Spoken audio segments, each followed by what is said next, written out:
কোলাঘাটের এই সেই চা আর পকোড়া, চিকেন পকোড়া। এই এক প্লেটের দাম কত নিয়েছে ভাই? কত? এটা 100 টাকা। আর এই যে 10 টাকা দামি চা, তাই তো? এইটা 10 টাকা তো? তো নেই।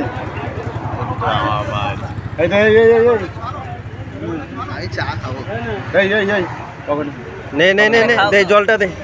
কি হবে না? দেখ না, এবার তুলতে থাকো।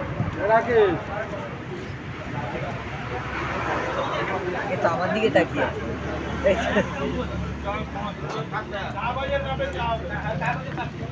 নে না, চাটা ঠোঁটে চুমুক দে। ব্লগার কখন না? এই যে আমাদের ভাই এখন পকোড়া খাচ্ছে, আর দীপুদা ওই যে বসে আছে, আর এই যে মালিক এই যে বসে সুন্দর লাগছে। পকোড়া খাচ্ছে। খুব সুন্দর।